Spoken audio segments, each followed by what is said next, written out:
Hi guys, welcome to the channel. If you haven't subscribed, I really appreciate it if you hit the like button if you're into bike packing, and hit the subscribe button.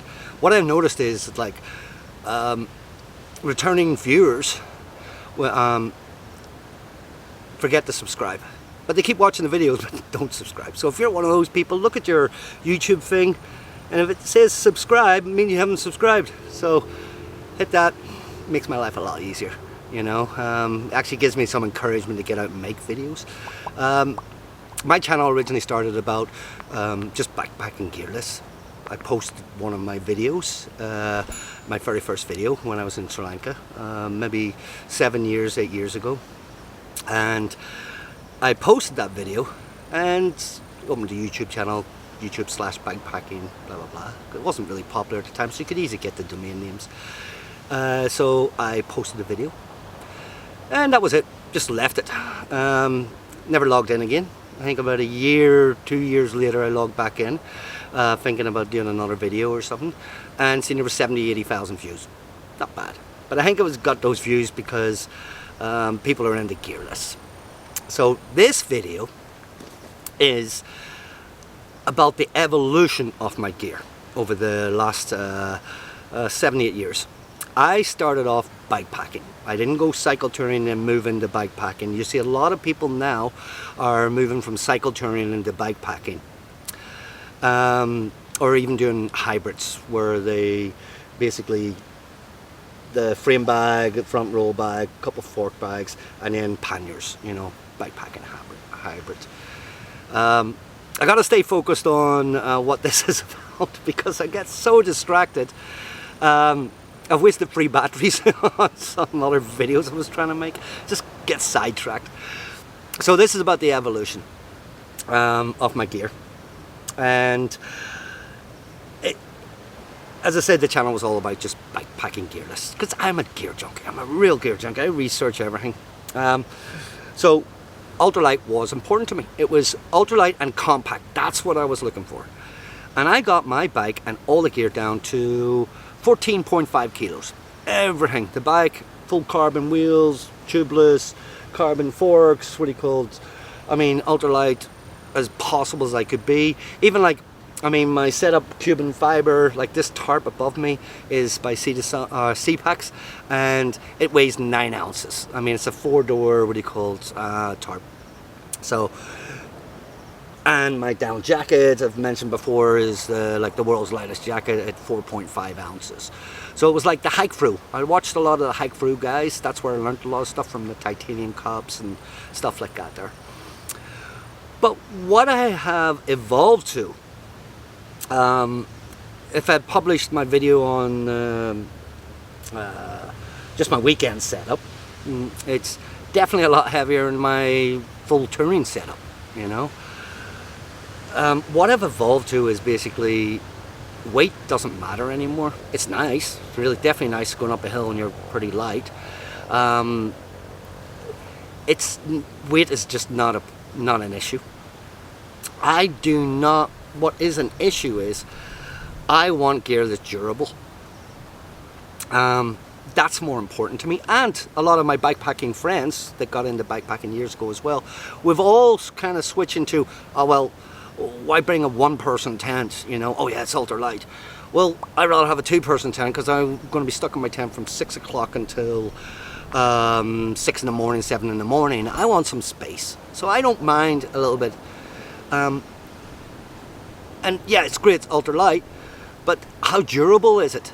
That's all that's important to me now. If you think about it, maybe you start getting your gear together, and maybe it takes you a couple of years, you know, unless you got a good Visa or MasterCard. But even then, you buy gear, because I've done it so many times, I've bought so much gear, you buy it, and it's shit. It's just fucking shit, right? So, you know, you watch these YouTuber reviews, and what you realize after a while, wait a minute, they're only going out the weekend, and maybe they use that tent maybe 3 times a year, and they tell you it's the best tent. And the reason why they're using it 3 times a year is because they have 15, 20, 30, 40 other tents, you know. They got to get out and get out their reviews, you know, unboxing and all that sort of stuff. So, to me, where I learn, and I've mentioned this before in videos, is that I watch people cycle touring, especially the cycle tourists. They're going long trips and their gear's failing, and they're complaining about it on their channel, or they're saying, oh, my poles are broke, whatever, you know. And that's one of the things about being ultralight. Your gear won't last. You will replace it. It's very rare that some gear lasts a long time.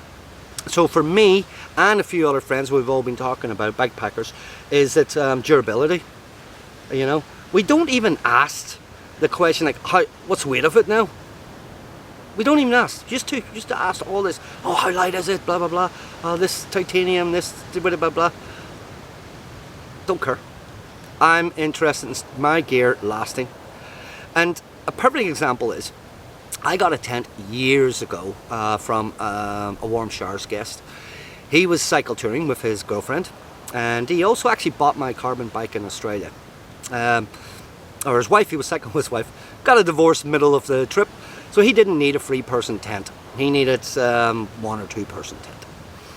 And so he gave me his MSR Hubba Mama Muller or something like that, HP, old tent.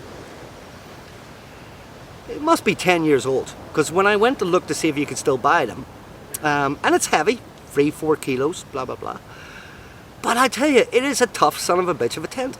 The floor's still good, you know. Okay, it's starting to break up the chemical inside, but even with the chemical breaking up inside, it's still waterproof. There's some tents out there, especially from MSR lately, that I looked at the cycle touring tent, and I really wanted that tent, really wanted it. But then when you seen what do you call people that were cycle touring, I mean people really using, not the weekend YouTubers channels, the what do you call, we're saying, holy shit, this thing is leaking like a son of a bitch. Ultralight, but leaks. What's the point? You know? And that wasn't even like a year or 2 years later. This was leaking within a week of buying it. So durability is very important to me now. You will see, I am working on a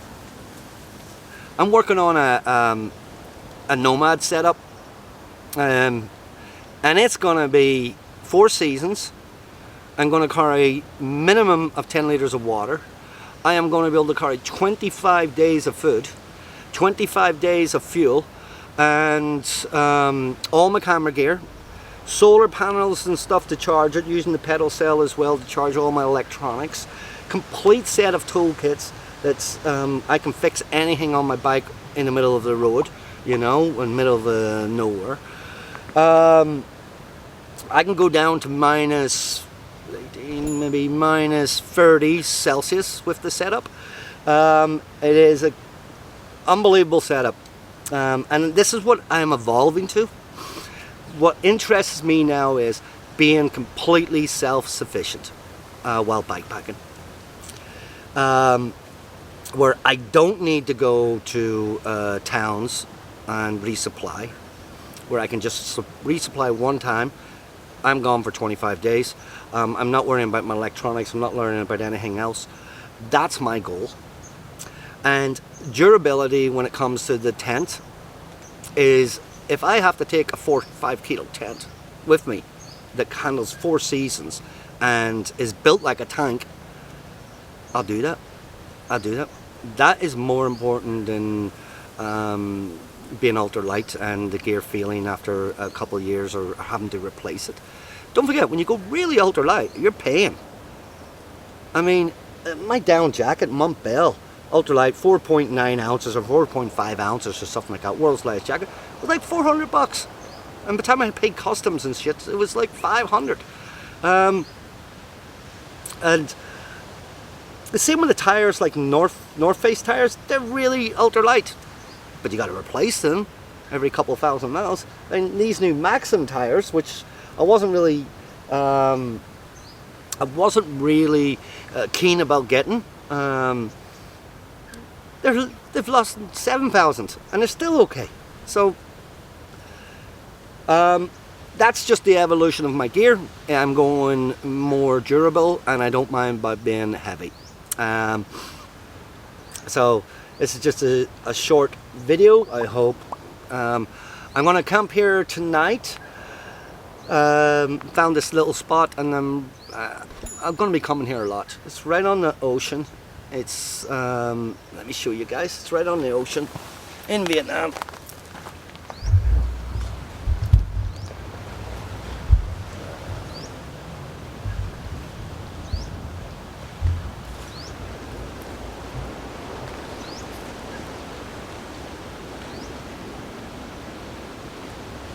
Beautiful. I'm gonna come down here and do a lot of chilling out. Let me set this up. My bike. It's my weekend setup. Solar panel set up, charging.